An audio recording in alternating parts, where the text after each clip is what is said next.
سیدنا حضرت آدم علیہ السلام ایام 20 کے روزے رکھتے تھے۔ اس کی ایک وجہ ہے، اس کی ایک پورا واقعہ آپ کے سامنے ذکر کرتا ہوں۔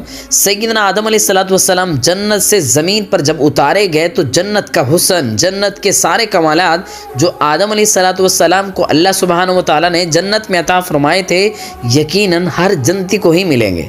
ہم بھی دعا کرتے ہیں اللہ تعالیٰ ہمیں بھی وہ جنت کے سارے کمالات ہم سب کو اللہ تعالیٰ عطا فرمائے۔ یاد رکھیں، بڑھاپے کبھی بھی نہیں آئے گا وہاں پہ، اور بیمار بھی انسان کبھی نہیں ہوگا، زندگی کبھی ختم نہیں ہوگی، کبھی کوئی پریشانی نہیں آئے گی، مسلسل نعمتیں ہی ملیں گی، ایسی نعمتیں جن کے بعد کوئی زوال نہیں آئے گا۔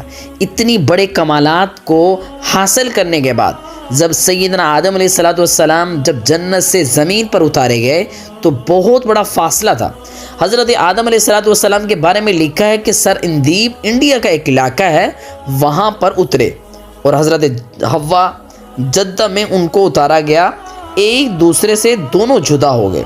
ایک طرف حضرت آدم علیہ السلام کو مسلسل اللہ کا خوف، اللہ کی جلالیت کا ڈر، اللہ نے حکم دیا تھا لا تقربا هذه الشجرہ، کہ بھول کر بھی نسیان کے طور پر قرآن کہتا ہے کہ آدم دلی طور پر وہ کام نہیں کرنا چاہتے تھے، بھول کر بیٹھے تھے۔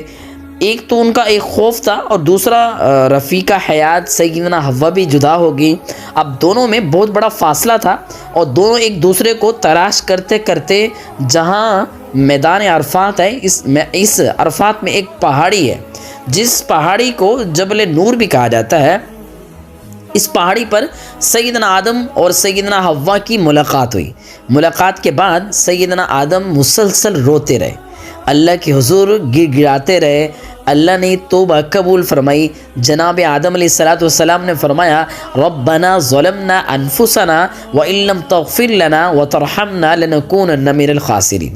توبہ کے اعلان کے بعد ایک دن سیدنا آدم علیہ السلام نے اپنا چہرہ آئینے میں یا پانی میں یا کسی چیز میں دیکھا۔ دیکھنے کے بعد یہ احساس ہوا جو حسن اللہ نے مجھے جنت میں عطا کیا تھا، جو کمالات مجھے جنت میں ملے تھے، جو خوبیاں مجھے جنت میں ملی تھی، جو جوانی مجھے جنت میں ملی تھی، جو انعامات مجھے جنت میں ملے تھے، جنت سے زمین پر آنے کے بعد وہ حسن چھن گیا، کمالات ختم ہو گئے، خوبیاں امتحان کے طور پر واپس لے لی گئیں۔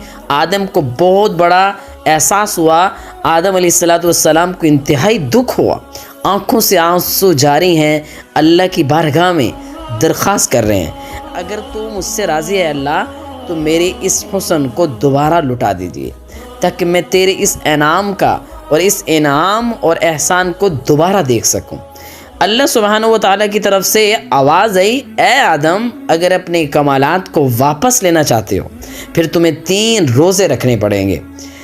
13ویں 14ویں اور 15ویں تاریخ کا روزہ چاند منور ہوتا تھا، دن کو سورج روشن ہوتا تھا، دن میں بھی روشنی، رات میں بھی روشنی، اس لیے رات اور دن کی روشنی کی وجہ سے ان دنوں کو ایام 20 کہا جاتا ہے۔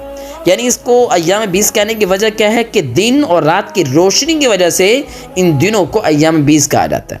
سیدنا آدم علیہ السلام نے 13ویں تاریخ کا جب روزہ رکھا تو چہرہ دیکھا تو حسن میں اضافہ نظر آیا، اور 14ویں تاریخ کا جب روزہ رکھا تو حسن میں اور اضافہ نظر آیا، اور 15ویں تاریخ کا روزہ رکھا، کمالات خوبیاں جو ضائع ہو چکی تھیں اللہ نے دوبارہ لوٹا دی، جنت کا گیا ہوا حسن دوبارہ آ گیا، اور کمالات بھی دوبارہ واپس آ گئے۔ اس پر آدم علیہ السلام اللہ کا شکر ادا کرنے کے لیے ہر مہینے 3 روزہ رکھا کرتے تھے، جن کو ایام 20 کہا جاتا ہے۔